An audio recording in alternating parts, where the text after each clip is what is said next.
Olá, povo de Deus, solenidade da Imaculada Conceição de Nossa Senhora, 8 de dezembro de 2021. A nossa reflexão de hoje é a partir de Gênesis 3, de 9 a 15, e Efésios 1, de 3 a 6 e 11 a 12, e Lucas 1, 26 a 38. A leitura de Gênesis de hoje faz parte do bloco dos 11 primeiros capítulos, onde encontramos um forte componente mitológico, quase todo redigido no contexto do cativeiro da Babilônia, onde o povo de Israel foi desafiado a dar respostas de sua fé aos que o haviam sequestrado de sua terra. É um texto que facilmente serve para aventuras fundamentalistas, onde se afirma até que os bichos falavam e que, portanto, a conversa entre Adão e Eva e a serpente aconteceu do jeito que o texto descreve. Porém, para quem se interessa em buscar o sentido da palavra de Deus com mais seriedade, temos a obrigação de uma explicação mais séria. Com esses, vamos tentando argumentar que a palavra de Deus fez e faz um longo caminho na vida da gente, e que os textos bíblicos existem para nos ajudar a caminhar segundo a vontade de Deus e que cada texto tem seu contexto de origem, que nos ajuda a perceber a pedagogia de Deus na comunicação do seu projeto de amor por todos nós. A origem do mal é uma questão que sempre questionou a humanidade. Sendo Deus o sumo bem, como surgiu o mal no mundo? Sempre se argumenta na linha do livre-arbítrio, ou seja, que Deus nos criou com liberdade e que de nossas más opções na vida surge o mal. Deus fez o paraíso e nos colocou lá, mas apesar de ter pensado somente o bem para todos, deixou ao homem e à mulher a capacidade de escolhas. Assim vemos no trecho de hoje que estar nu diante de Deus e envergonhar-se dele são frutos das opções da humanidade, que sempre teve dificuldade de assumir suas responsabilidades. A maneira encontrada pelo escritor sagrado está de acordo com os recursos que se tinha na época, sendo um deles a narrativa mitológica. No trecho de hoje, Deus está passeando pelo jardim do paraíso à procura do homem. Onde estás? E, como consequência de sua primeira opção, o homem se reconhece nu diante de Deus e tem medo. Porém, ele não assume totalmente sua decisão e joga para a mulher a responsabilidade de sua escolha.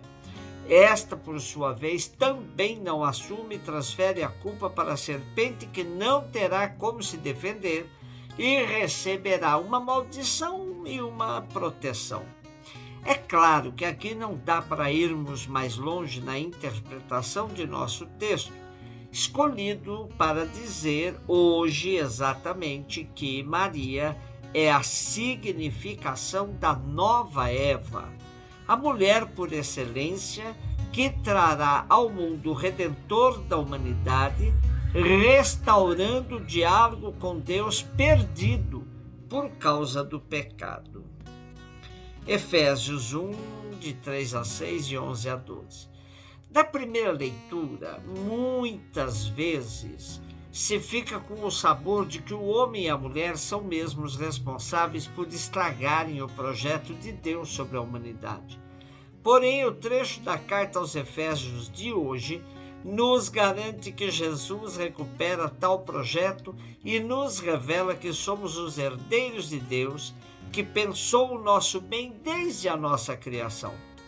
Portanto, cheio de toda espécie de bênçãos espirituais, em Cristo, podemos retomar o projeto de santidade inicial e sermos irrepreensíveis em caridade na presença de Deus Pai, que continua perguntando a todos nós: onde estás?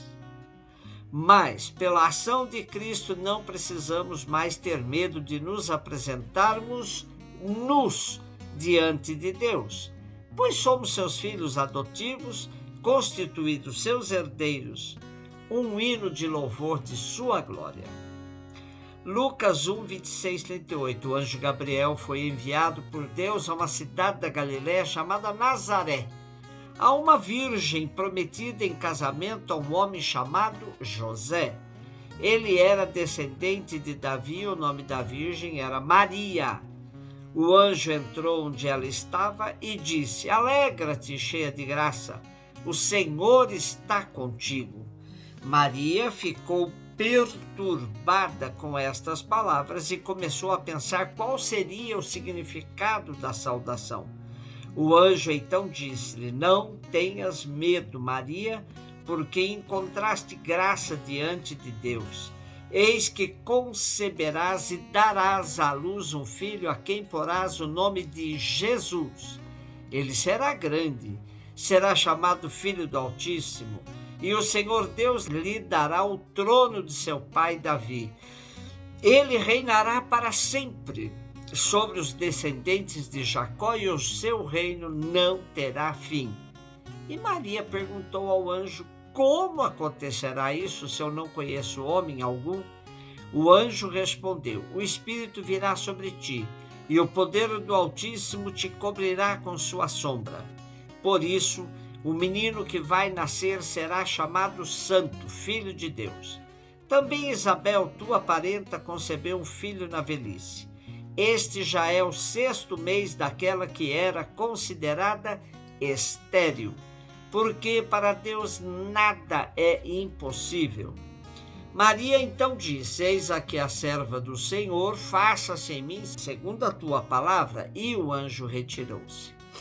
Sobre a primeira leitura do livro do Gênesis, já falamos que uma chave de sua interpretação é a narrativa mitológica. Pois bem, será que podemos nos servir também desta chave de leitura para o Evangelho? Nosso texto de hoje foi engendrado a partir de recursos do Primeiro Testamento. Gabriel já é um anjo conhecido desde o livro de Daniel, onde ele aparece em uma das visões do profeta. Força de Deus, guerreiro de Deus, como todos os outros anjos, mensageiros de Deus. Assim é identificado Gabriel. Ele entra em ação no nosso texto de hoje, cumprindo a mais importante missão de todos os anjos, pois vem anunciar a vinda do Filho de Deus, que nascerá de uma menina humilde, moradora de uma vilazinha bem desprezível, Nazaré, da Galileia dos pagãos, como era conhecida a região. Maria é uma menina virgem e que já tinha passado pelo processo dos esponsais, rito que tornava um homem e uma mulher responsáveis num processo que resultaria com certeza em casamento entre eles. Porém, enquanto esponsais, podiam ainda desistir do compromisso. Mas uma infidelidade nesse tempo era considerado algo gravíssimo. A forma de comunicação do anjo, ave, cheia de graça, é bastante comum nas narrativas de várias pessoas vocacionadas para uma missão importante, tal como Moisés e vários profetas.